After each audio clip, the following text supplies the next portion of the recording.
নমস্কার দর্শক বন্ধুরা, এক্সট্রা টাইম বাংলায় আপনাদের সকলকে স্বাগত। আমি সব্যসাচী রয়েছি এখন ব্যারাকপুরে বিভূতিভূষণ স্টেডিয়ামে এবং আজকে কিন্তু ইস্টবেঙ্গলের ঝড় কিন্তু বয়ে গেল ব্যারাকপুরের ওপর দিয়ে। 7-1 গোলে তারা হারালো টালিগঞ্জ অগ্রগামীকে এবং এর জেরে কলকাতা লিগ 2024-এর দুরন্ত একটা অভিযান শুরু করলো ইস্টবেঙ্গল। ইস্টবেঙ্গলের হয়ে জোড়া গোল করেন জেসিন টিকে, এছাড়া গোল করেন আমান সিকে, সায়ন ব্যানার্জি, আনন্তু, শ্যামল বেসরা এবং সুব্রত মুর্মু।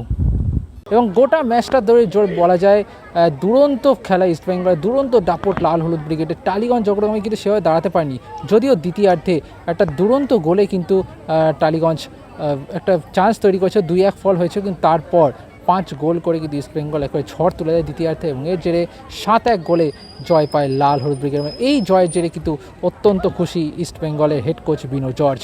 নাসিব রহমানকে পাশে নিয়ে আজকে বিনো জর্জ কী বললেন চলুন শুনে নিই। अच्छा किया, प्लेयर्स लोग तो अच्छा खेला, वो गोल अच्छा मिला।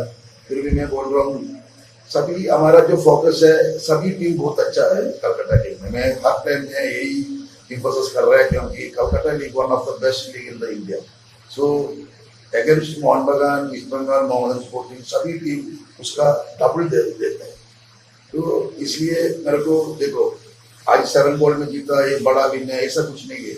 हम लोग पोजीशन में कौन अच्छा खेल रहे हैं, कौन सा पोजीशन में हम लोग को रेक्टिफाई करना है, ये सीख रहे हैं। फिर भी हमको एक प्लेयर को मेरे को सीनियर टीम में भेजना है, ये सब मेरा मोटिव है। तो ऐसा हिसाब से हम लोग जा रहे हैं। श्योर एक्चुअली देखो not only last year player, अभी देखो ये जो विजय है, आनंद है, सेंटर बैक में सुनील है, ये जोसेफ है, बहुत प्लेयर्स नया है। तो थोड़ा हमारा पिछले साल भी खेला हुआ जो रोशन, अमन, नसीब, ये भी जसीम, ये लोग और एक्सपीरियंस आ गया कलकत्ता का। आप जो बोला ठीक ही बोला, फिर भी हम लोग एक बंच ऑफ प्लेयर को बनाते हैं। फिर भी मैं बोला हमारा रेपुटेशन है, ईस्ट बंगाल का बड़ा रेपुटेशन है, वो हमको मेहनत करना है, हमको चैंपियनशिप के लिए फोकस करना है। तो इसलिए ऐसी बना के हम लोग जा रहे हैं।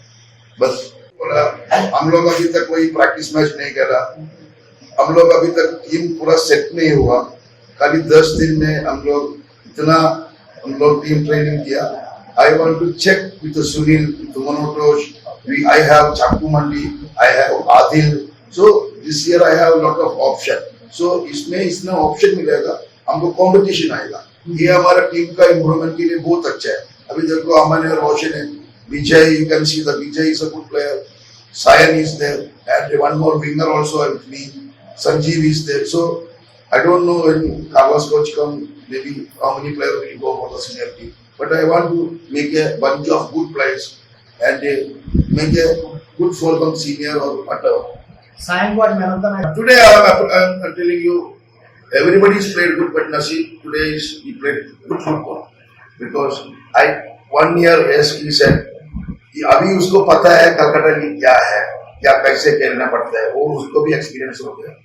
यू कैन ऑल्सो सी नसीब and Tanmay in the center, they are the playmaker. অন্যদিকে আমরা কথা বলেছিলাম টালিগঞ্জ অগ্রগামীর কোচের সাথে, তিনি কিন্তু স্বাভাবিকভাবে হতাশ আজকের রেজাল্টের পর। কি বলছেন তিনি চলুন শুনে নিই। পেনাল্টিটা আমাদের কাছে খুব হার্ড হয়ে গেছে, হ্যাঁ, তাহলে 2-1-এর পর খেলছিল।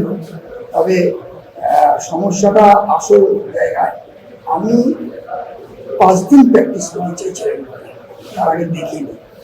কোন ছেলেই আমার আগে থেকে আমার স্টুডেন্ট ছিল না বা জানা ছিল না। আজকে শিখছে,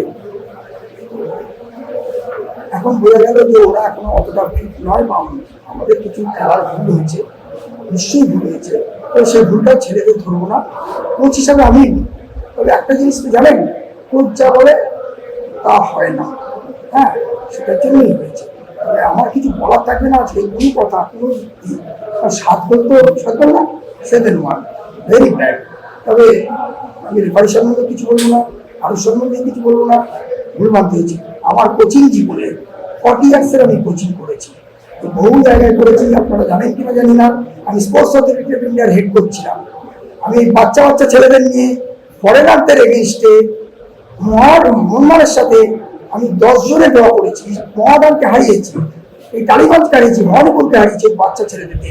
7-1 আমি জীবনে খাইনি, খেলোয়াড়ি জীবনেও খাইনি।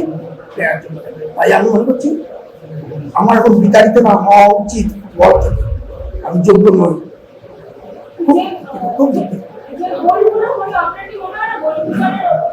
গোলকিপারের নিশ্চয়ই দোষ। প্রথম কথা দেখুন, প্রথম দুটো গোল গোলকিপারে, প্রথম গোলটা গোলকিপারে কোনো দোষ নয় না, এটা একটা সেন্সার ধরে মতন বলটা চেঞ্জ হয়ে গেল।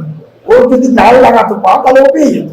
আর একটা বল যে গোলটা গোল খেলো, ও হাতটা যদি সামনের দিকে রাখতো, যদি ত্রিকোণা করতে পারতো, সামনে বলটা যেত, ও কাট করে রাখতো, বলটা গোলে ঢুকে গেল। গোলকিপারের দোষ তো নিশ্চয়ই।